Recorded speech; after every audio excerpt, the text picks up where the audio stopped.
반갑습니다. 저는 30대 여자입니다. 저한테 몇 개월 전에 일어났던 아주 고소한 사건이 하나 떠올라서 매번 논팅만 하던 채널에 이렇게 사연을 올려봅니다. 어떤 이야기인지 궁금하시죠? 생각만 해도 속이 시원해서 웃음이 자꾸 터져나올 것만 같네요. 그럼 지금부터 이야기를 시작해 보도록 하겠습니다. 저한테는 결혼할 남자가 있었습니다. 그때는 진짜 불같은 사랑을 했는데 몇 개월이 지난 지금 생각해보니 왜 그랬을까 하는 후회만 남네요. 예비 신랑은 외제차 딜러였습니다. 모든 외제차 딜러가 그렇다는 건 아니지만 유독 예비 신랑은 허세가 가득하고 허영심이 심한 사람이었어요. 차를 계약하지 못하면 인센티브가 들어오지 않아서 상당히 쪼들리는 생활을 해야 했는데도 무슨 자신감인지 돈을 턱턱 쓰던 사람이었죠. 차도 외제차를 거의 빚내다시피 해서 끌고 다니는 사람이었습니다. 저는 어떤 사람이었는지 궁금하시죠? 저는 허세랑은 거리가 참 먼 사람이었습니다. 그냥 수수하게 사는 평범한 사람 정도라고 보면 될 것 같네요. 예비 신랑도 저한테 꾸미지 않는 순수함이 마음에 들었다고 하긴 했는데 지금 와서 생각해보면 그냥 돈 아껴 사는 모습이 마음에 든 게 아니었는지 모르겠습니다. 예비 신랑에게 뭘 사달라고 해본 적이 없었거든요. 본인 치장에만 신경 쓸 수 있으니 오히려 저 같은 여자가 편했을지도 모르죠. 근데도 왜 결혼까지 생각했냐고 물어보시면 할 말이 없네요. 그냥 그때는 그런 사람인 줄 몰랐거든요. 저는 고등학교 1학년 때부터 서울에서 혼자 살기 시작했습니다. 부모님이 이혼을 했다거나 고아라거나 그런 건 전혀 아니었고요. 저희 부모님은 고성에서 농사를 짓고 계셨어요. 농사라고 하면 늘상 시골에서 가난하게 산다고들 생각하시던데 그거랑은 거리가 매우 멀었습니다. 고성 땅이 전부 우리 집 땅이라고 말해도 될 만큼 규모가 엄청나게 컸거든요. 우리 외가, 그러니까 어머니네 집안 대대로 물려내려오는 농작지였습니다.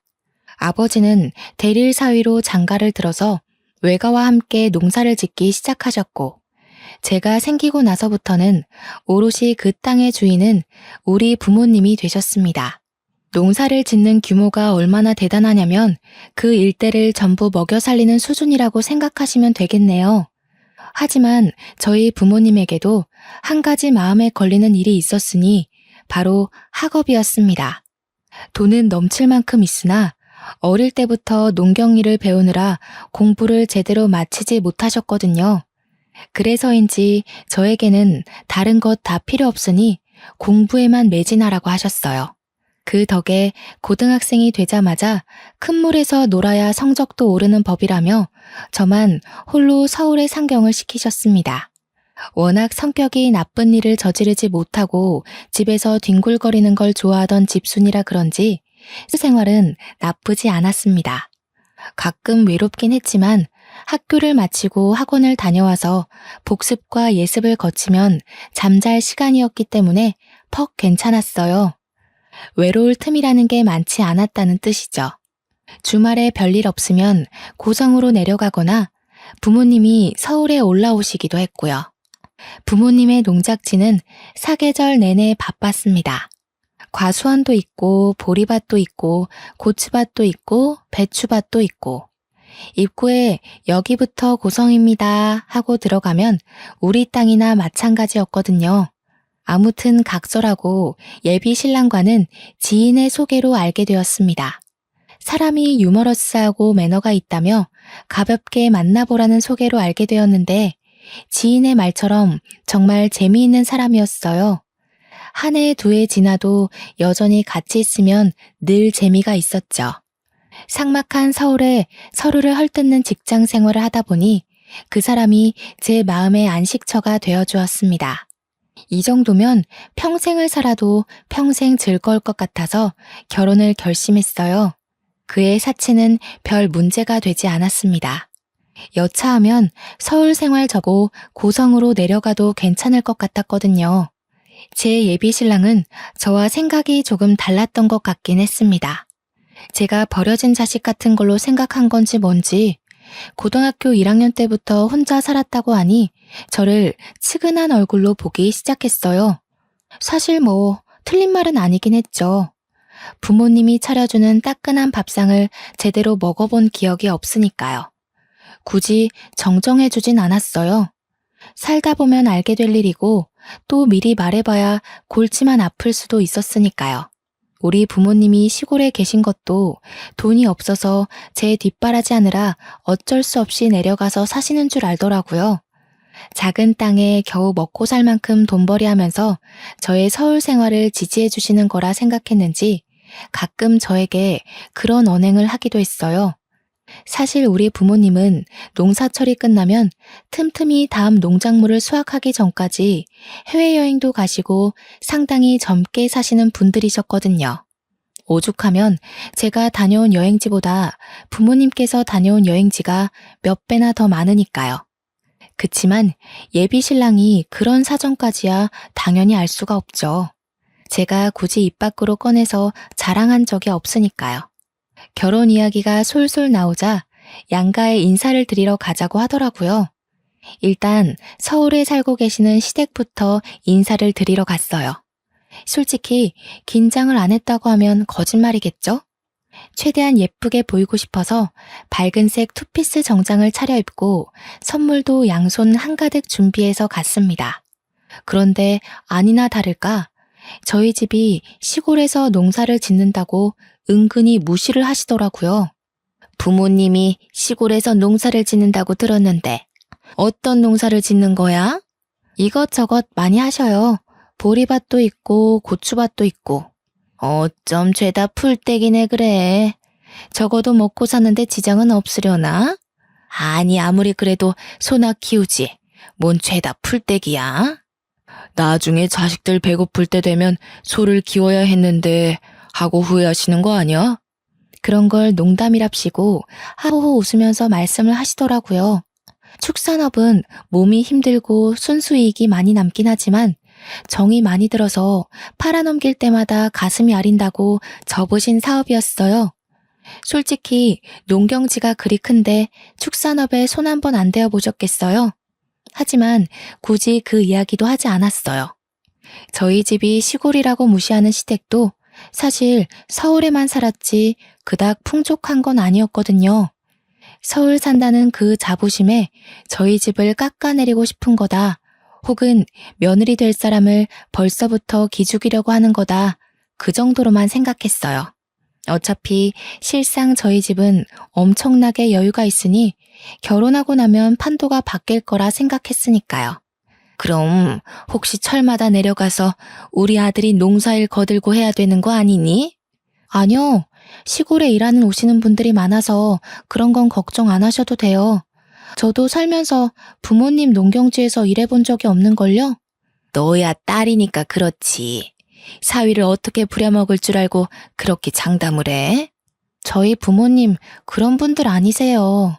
그리고 일하러 오신 분들에게 임금도 넉넉히 드리고 있어서 철만 되면 일하러 오시는 분들이 줄을 서시거든요. 그래봐야 농사일일 텐데 그래가지고 남는 게 있으시겠니? 자꾸만 저희 집을 무시하는 그들의 발언에 제 마음은 점점 가라앉았습니다. 그뿐만이 아니라 자꾸 없이 살아서 하면서 시골을 무시하시는데 저희 부모님이 어마어마한 부자라고 했잖아요. 저희 어머니 취미가 스포츠카 운전하시는 거거든요. 시골집 차고에 가면 억소리 나는 스포츠카가 3대나 있어요. 서킷 경기장을 빌려다가 취미생활로 개인 레이싱까지 하시는 분인데 얼마나 기가 차던지. 그런 것도 모르고 돈돈거리는 게 퍽이나 우스웠습니다. 그리고 아무리 시골을 무시한다고 해도 예비 사돈이 될 가족이나 다름없는 사람들인데 대놓고 저러니까 정이 뚝 떨어지더라고요. 아무리 그래도 결혼이라는 건 가족과 가족 간의 화합인데 벌써부터 일이 삐걱거리면 평생 어떻게 살 수 있겠어요. 스트레스만 쌓일 거라고 생각이 드니 점점 결혼을 하면 안 되겠다는 마음이 생기기 시작했어요. 시댁도 노후는 별로 준비되지 않았다고 들었거든요. 정년퇴직 앞둔 시부는 모은 돈을 야금야금 투자했다가 날려먹었다고 들었고 시모는 평생 전업주부로만 살아서 일해본 적 없는 사람이고, 아무튼 저한테 아들 고생시키면 안 된다고 농사일 절대로 시키지 말라고 신신당부를 시키는데, 농사일로 한번 뼈 빠지게 굴려볼까 하는 나쁜 마음까지 생기더라고요. 저희 농지에 철만 되면 마을 초입까지 줄을 선다는 농담을 할 정도로 일하겠다는 사람이 줄을 서요. 부모님께서 늘 남을 도우고 생명을 소중하게 여겨야 된다는 마음으로 사신 분들이라서요. 그 사람의 직업이 어떻든 행색이 어떻든 편견과 차별 없이 일을 시키고 평생 일구신 분들이에요. 그런데도 저런 식으로 편견을 가진 시댁 식구들이 어찌 마음에 들겠나요? 가족인 저조차도 고추 한번 따본 적이 없는데 아무튼 결혼에 대해 다시 한번 생각을 해봐야겠다고 마음을 먹었습니다. 이런 식으로 상견례를 해봐야 서로 빈정만 상할 것 같았거든요. 저는 티는 내지 않았지만 차일피일 저희 집에 가는 것을 미뤘어요. 그러자 예비 신랑이 저에게 우스갯소리랍시고 선 넘는 발언을 하더라고요. 왜 자꾸 자기네 집에 가는 걸 미루는 거야? 지금 농사철이야? 나 일 시킨다고 하셔서 지금 자기가 일 못하게 하려고 안 가는 거야? 무슨 소리라는 거야. 지금 수학철 아니야. 우리 엄마가 나 일 시키지 말라고 해서 지금 자기네 집 안 가는 거지? 아, 결혼하고 나면 나 맨날 몸빼바지 입고 처갓댁 가야 하는 거 아니야? 우리 부모님 나한테 고추 따는 일 한번 시켜본 적 없는 분들이셔. 말 그렇게 하지 마. 기분 나쁘니까. 우리 엄마 말 못 들었어? 서희는 평생 손님이라는데 인건비 아끼려고 나한테 일 시킬 수도 있는 거지. 솔직히 시골에서 농사 지으면서 얼마나 벌어두셨겠어? 에이, 내가 효도하는 셈 치고 가서 일 도와드리는 게 처가해도 낫겠다. 자기가 우리 부모님의 노후를 생각할 필요는 없을 것 같은데. 또 그러다가 나한테 이것저것 요구하시면 어떡해. 저는 솔직히 한숨을 푹 내쉬었습니다. 누가 누구한테 돈을 달라고 하겠어요. 매번 계약 못 따내면 최저임금 받으면서 카드값에 허덕이는 주제의 말이에요. 예비 신랑은 거기서 멈추지 않고 계속해서 뭐가 불만인지 궁시렁거렸어요. 나 손 망가지면 안 되는데. 농사일 하다가 손톱이라도 빠지면 어떡하지? 몸빼바지도 없는데 남대문 가서 하나 사야 되나? 저는 그날 결심했습니다. 이 멍청이랑은 결혼하지 말아야겠다고요. 그치만 제대로 한 방 먹이고 싶은 마음이 들더라고요. 그래서 저희 시골에 데려가 인사를 시키기로 마음을 먹었습니다. 적어도 저희 집 농사 규모를 보거나 하면 자기가 얼마나 우물한 개구리였는지 알게 될 거라고 생각을 해서 결정한 거였어요. 혹여라도 부모님께서 편견을 가지고 제대로 당하기도 전에 내쳐질까봐 헤어질 결심을 했다는 건 말씀드리지 않았고요. 그렇게 예비 신랑에게 2주 뒤 주말에 인사를 드리러 가자고 말을 했습니다. 그렇게 벼르고 벼르던 저희 집에 가는 날이 왔습니다. 그날 원래 예비 신랑의 차를 타고 가려고 했는데 하필이면 일주일 전에 예비 신랑의 차가 고장이 났어요. 아무래도 외제차지만 연식이 오래된 차를 꾸역 끌고 다녔던 탓에 장고장이 많긴 했거든요. 솔직한 심정으로는 그 유지비로 그냥 국산차를 사는 게 낫지 않나 싶었지만 외제차라는 그 엠블럼이 뭔지 예비 신랑은 끝까지 그 장고장 많은 차를 고집하더라고요. 아무튼 차가 없으니 어떻게 하겠어요? 예비 신랑은 차라리 날짜를 미루는 게 어떻겠느냐고 말했지만 저는 저희 부모님께서 준비 많이 하셨을 텐데 절대 안 된다고 했습니다. 차라리 고생도 좀 하고 잘 됐다 싶었어요. 버스를 타고 터미널에도 또 시내버스를 타고 거의 3시간 30분을 걸려서 돌고 돌아 도착했습니다. 아침 7시에 출발했는데 벌써 10시를 훌쩍 넘겼더라고요. 젊을 때 운전대를 잡았던 예비 신랑은 오랜만에 탄 버스에서 멀미를 하느라 정신이 없었습니다. 고개만 돌려도 토할 것 같다면서 지가지는 어떻게 가냐고 벌써부터 우는 소리를 했어요.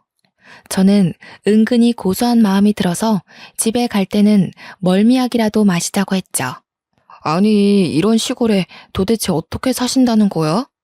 여기까지 오려면 버스 타고 3시간을 넘게 와야 하는데 그것도 3번이나 갈아타고. 어차피 다음부터는 차 끌고 올 거잖아. 여기에 내 차 끌고 왔다가 하부 다 망가질 것 같은데. 총구석이라 도로 사정도 영 좋지 않고. 여기는 경운기 타고 다녀야 하는 거 아니야?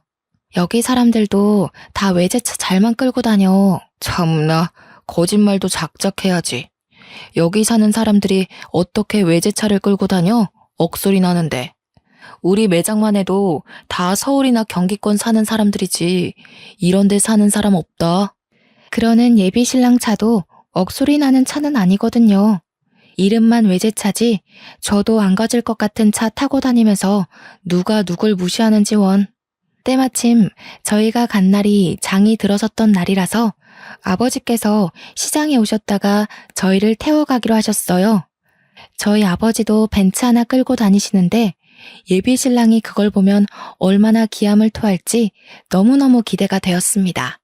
그런데 제가 생각을 잘못했던 거였어요. 아버지께서는 장날에 꼭 1톤 트럭을 몰고 오시거든요. 시퍼런색 포터를 탈탈탈탈 끌고 오시는데 뿌옇게 먼지가 일면서 예비 신랑이 기침을 막 하더라고요. 저는 태연하게 먼지를 털어내고 운전석에서 절 보며 반가워하신 아버지께로 달려갔습니다.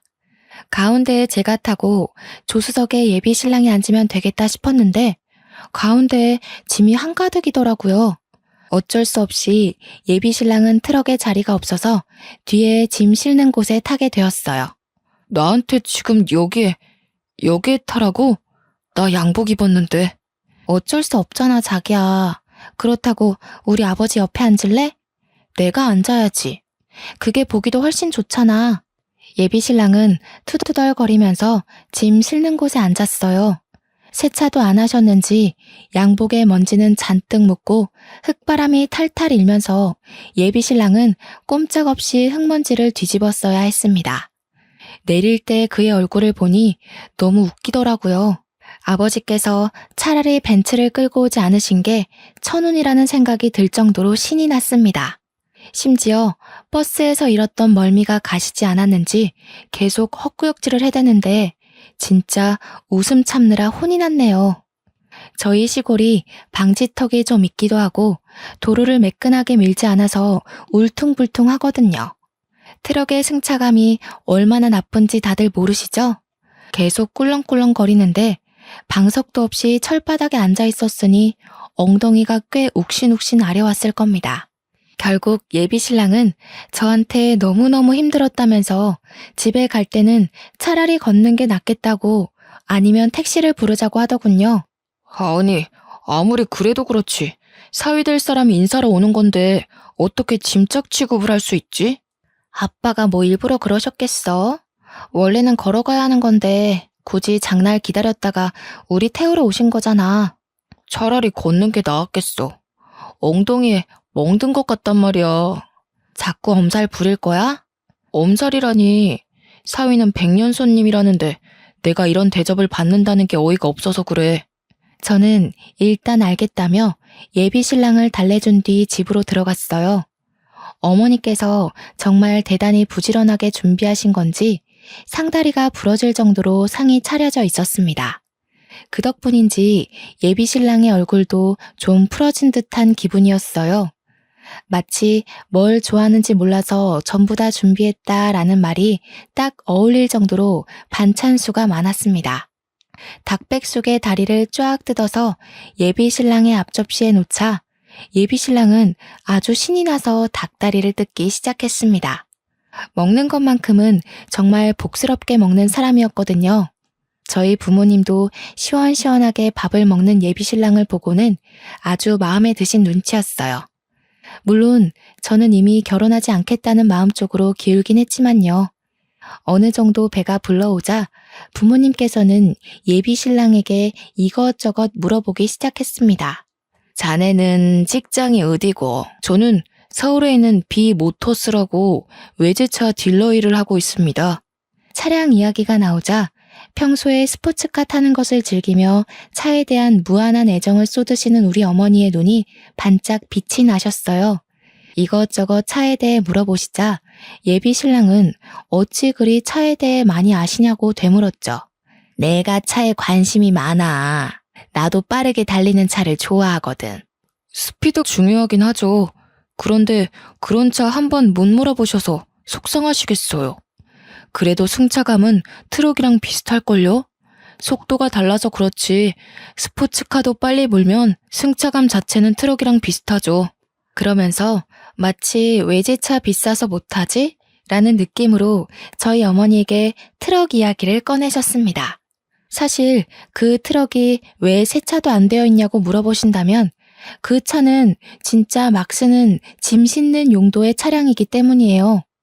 어차피 짐만 한가득 실어 나를 텐데 굳이 세차할 이유가 없다 이런 마인드였죠. 우리 어머니께서 수집하시는 스포츠카는 매일같이 광내느랴 하루를 보내야 할 정도였거든요. 거기다가 엔진 관리 차원에서 서킷까지 차량을 탁송해서 들고 가면 매끈한 레이싱 코스에서만 타셨고요.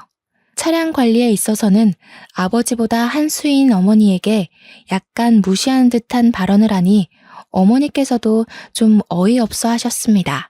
시골에서 살면 적적하진 않으세요? 서울로 올라오시면 좋을 텐데. 솔직히 농사 지어봐야 얼마나 버시겠어요. 노후 자금 모으시기도 어려우실 텐데. 그러지 말고 여기 대충 정리하고 그걸 노후 자금 삼아 서울로 오세요. 여기를 정리하라고? 에이, 대대손손 물려주는 땅인데 그럴 수 없지. 여기가 무슨 개발지도 아니고 끽 해봐야 서울 집값만큼도 안 나올 텐데요. 아, 그러네. 팔아도 서울에 집 한 채 못 얻으시겠네. 그냥 여기서 사시는 게 장인 장모한테는 더 좋으려나? 혼자 중얼중얼 거리면서 우리 집을 무시한 듯한 발언을 일삼자 부모님의 표정이 단박에 어두워지셨습니다. 아마 돈 자랑을 여기서 하긴 너무 유치하고 어떻게 본때를 보여줘야 하나 고민하시는 듯 했어요. 노후 이야기를 하는 거 보니 사돈댁은 노후 준비가 잘 되어 있으신가 봐. 뭐 그래도 서울집 팔고 여기 내려오면 떵떵거리면서 사실 수 있을걸요? 안 그래도 저희 집에서 소나 키우지 왜 풀떼기만 키우냐고 하시던데. 왜 축산 쪽은 안 하셨어요? 계속해서 우리 집을 무시하자 부모님께서 찬물만 벌컥벌컥 들이키시더라고요. 아무리 생각해도 이건 아니다 싶은데도 불구하고 제가 데려온 남자이니 함부로 못하시는 듯 했어요. 당신 말이 좀 이상하다. 풀떼기나 키우냐니. 축산업보다 훨씬 돈 되는 거야 이게. 세상 물정 모르네. 척값만큼 속값도 비싸다던데. 그 소 한 마리 키우려면 얼마나 많은 돈이 들어가는 줄 알아? 소 판값보다 키우는 값 계산을 먼저 해야지. 세상 물정 모르는 게 누군데 그래. 예비 신랑은 제 말에 아무 소리도 못하고 입을 꾹 다물더라고요. 본인 딴에는 아는 척 좀 하고 싶었을 텐데 제가 그거 아니라고 단칼에 잘라버리니까 빈정상한 것 같았습니다. 제가 속 시원하게 이야기했다고 생각하는지 저희 부모님의 표정도 좀 풀어지셨어요. 그런데 여기서 예비 신랑이 또 한 건 했지 뭐예요? 어째 술이라도 한잔 할 텐가? 술 마시면 이따 버스에서 멀미할 것 같아서요. 다음에 서울 오시면 그때 한잔 하시죠. 날도 어둑해질 텐데 역 자고 가고 여기서 자고 내일 가도 되지 않겠어? 잠은 집에 가서 자야죠.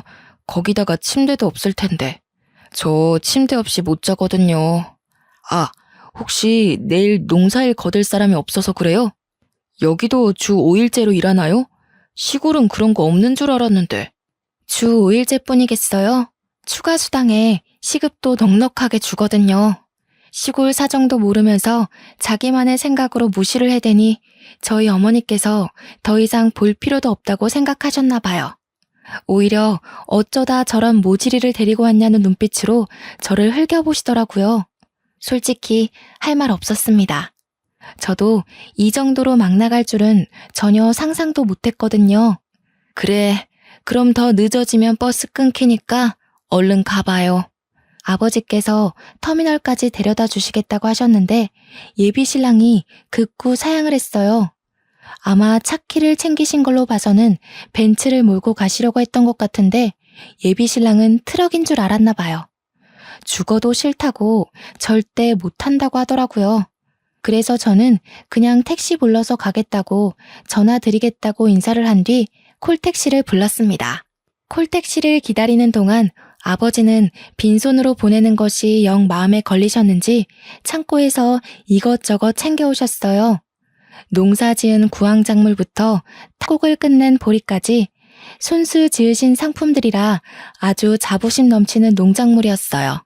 저는 그 맛을 익히 알고 있기에 너무너무 감사하다면서 양손 가득 챙겼는데 예비 신랑은 영 탐탁치 않은 얼굴이었습니다. 나 보리밥 안 먹는데 솔직히 감자도 별로 파지 않나?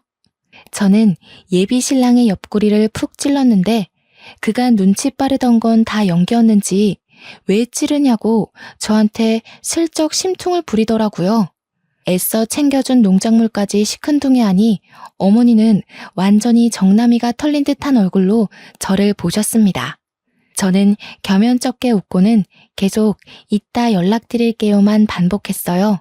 시골 농작물은 먹지도 않는다는데 뭘 그리 챙겨주고 그래요? 조심히들 가고 다음에 뭐 볼 수 있을지 모르겠지만 그간 건강하게. 다음에는 서울에서 봬요. 제가 완전 비교도 안 되는 풀코스로 모시겠습니다. 그 말은 즉슨 어머니께서 직접 차린 상이 별로라는 소리로 들렸어요. 물론 제가 뵙에 꼬여 있어서 더욱 그렇게 느껴진 걸 수도 있는데 솔직히 저희 부모님도 똑같이 생각하시는 것 같았습니다. 예비 신랑만 배 터졌던 그날을 뒤로 저는 곰곰이 생각을 해보기로 했어요. 솔직히 4대의 나이에 결혼 압박이 없다고는 할 수 없지만 그래도 아무나 골라서 결혼을 할 순 없잖아요. 그래서 이별을 결심했습니다. 제가 연락이 잘 되지 않자 예비 신랑은 무슨 일이 있는 거냐며 퍽 다정하게 제게 물어보았지만 저는 시큰둥하게 대답했어요. 그러더니 저에게 만나자고 하더라고요. 그래서 이때다 싶어서 이별을 이야기할 생각으로 예비 신랑을 만났습니다. 무슨 일 있는 거 맞지? 왜?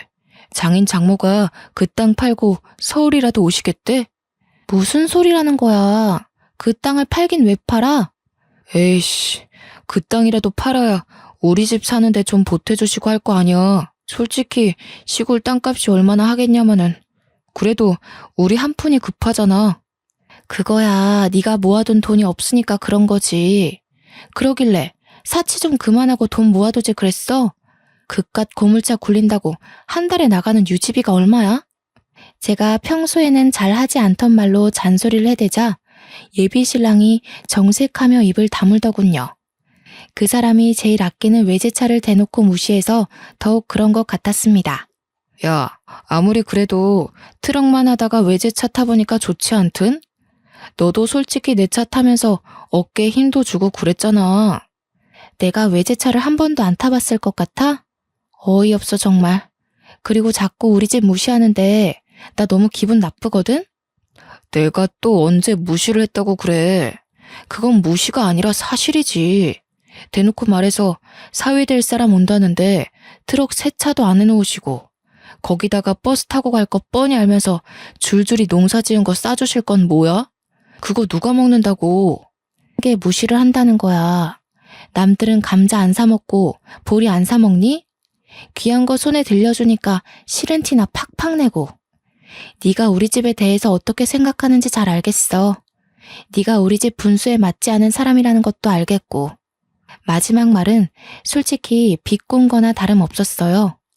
우리 집 분수 발끝에도 미치지 못한 놈이라고 말한 거였지만 그 인간은 마치 제가 주제 파악이라도 한 듯 생각하더라고요.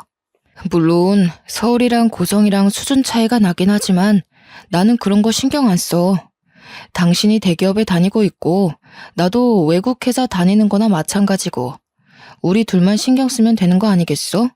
끝까지 고작 외제차 딜러 주제에 외국계 회사에 다닌다고 허세를 떠는 꼴이 우스웠습니다.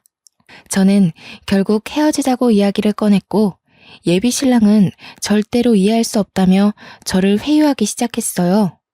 처음에는 집안 차이 때문에 그러냐며 전혀 신경 쓸 거 없다고 자신만만하게 굴다가 제가 그게 아니라는 식으로 말을 하니 저에게 화를 내더라고요.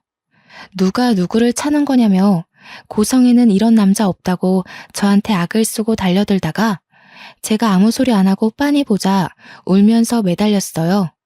그러더니 지도 자존심이 상했는지 촌년이랑은 결혼 못하겠다고 먼저 가버리더라고요. 솔직히 너네 집 농사 짓는 거 너무 쪽팔렸어. 집이 크긴 하지만 주위에 아무것도 없이 밭만 널찍하게 있는 것도 이상했고 트럭 하나 탈탈 몰면서 농사가 천직인 듯 구는 너네 부모님도 가난해 보이더라.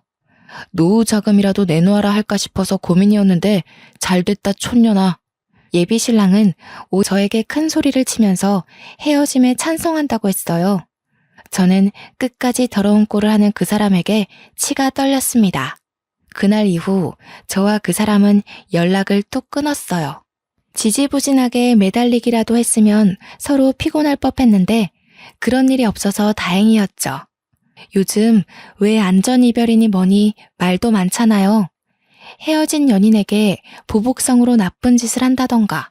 그래서 한동안 예민하게 지냈는데 그런 일도 일어나지 않았습니다.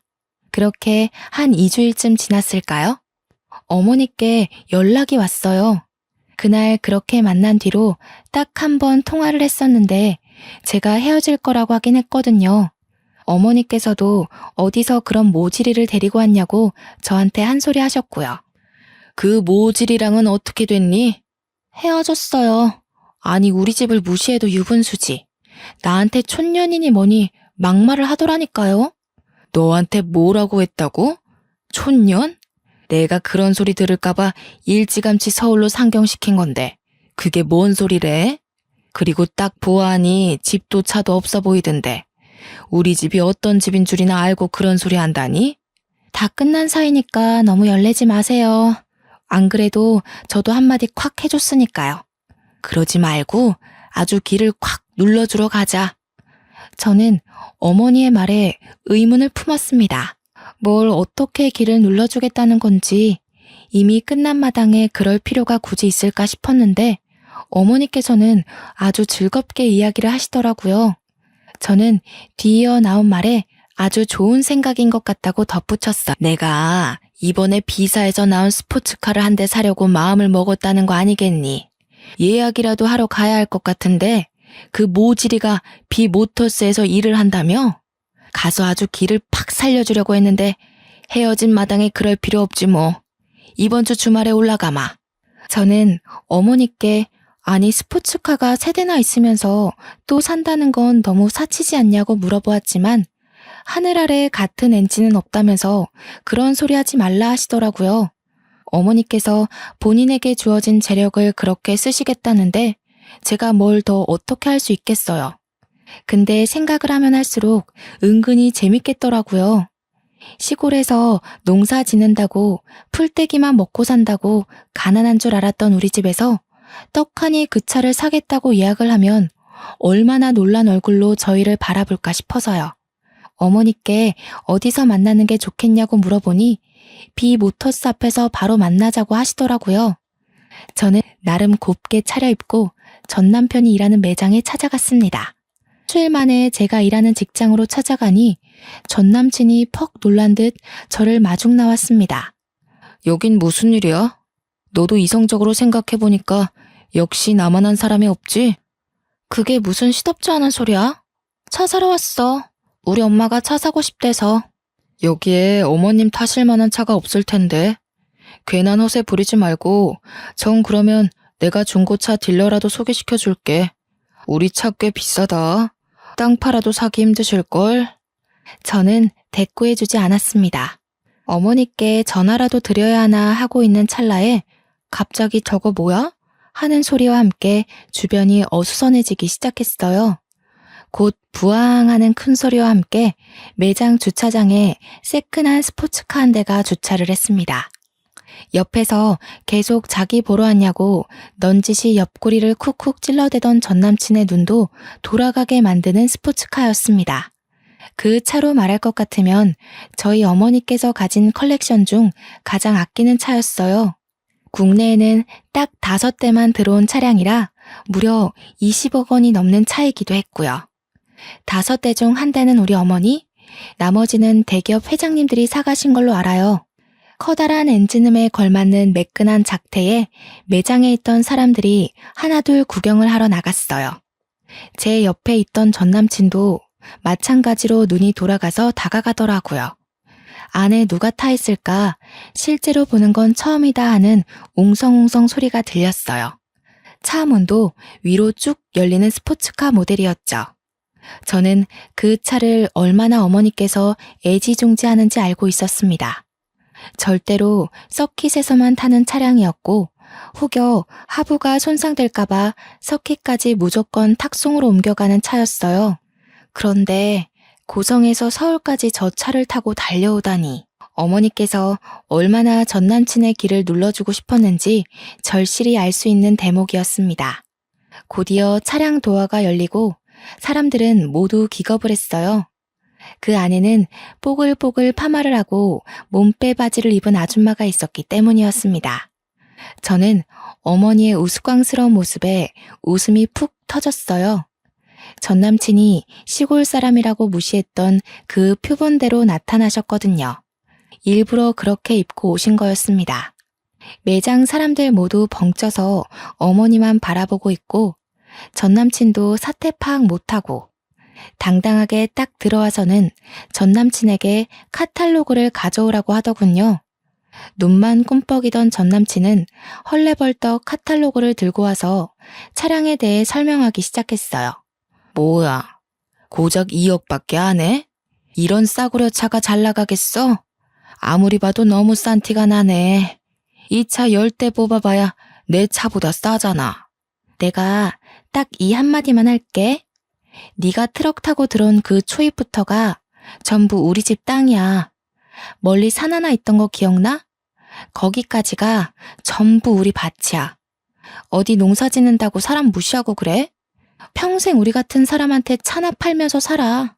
그러자 매장에 있던 사람들 모두 꿀먹은 벙어리가 됐습니다. 어머니는 싸구려 차 보려고 여기까지 온 시간이 아깝다면서 저보고 가자며 차에 타라고 하더군요. 아니 장모님, 이 차가 장모님 차 맞아요? 왜 저한테 말씀 안 하셨어요? 이런 줄도 모르고. 왜? 알았으면 뭐가 달라졌을 것 같아? 양심도 없다 진짜. 사람 보이는 것만 보면서 그렇게 판단하는 거 아니야. 우리 집 땅이며 밭이며 다 팔면 강남에 빌딩이 몇인 줄 알아? 전 남친이 따라오면서 계속 왜 말 안 했냐고 이런 줄 알았으면 절대로 그렇게 생각 안 했을 거라고 변명을 해댔습니다.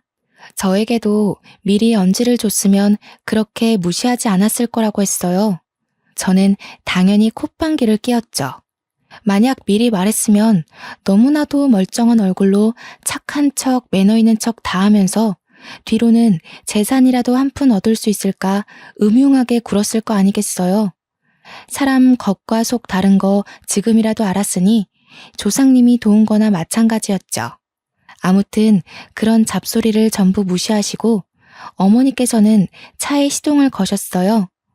부릉부릉 주위가 울릴 만큼 엄청나게 큰 엔진 소리가 들리고 정말 몇 초 만에 슝 강남대로를 달려나갔습니다.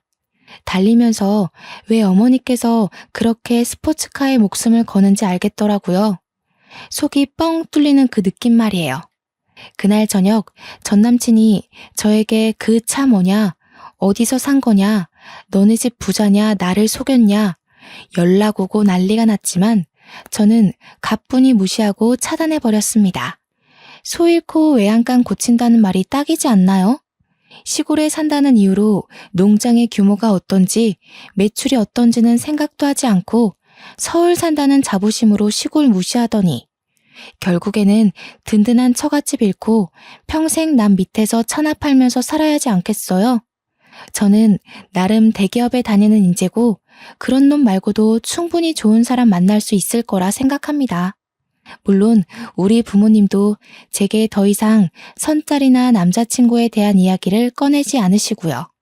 그래도 마지막에 속 시원하게 할 말 다 하고 끝내서 너무 기분이 좋더라고요. 앞으로는 남자 보는 눈 좀 키워서 정말 멀쩡하고 젠틀한 사람 만나고 싶습니다. 제 이야기 들어주셔서 감사합니다.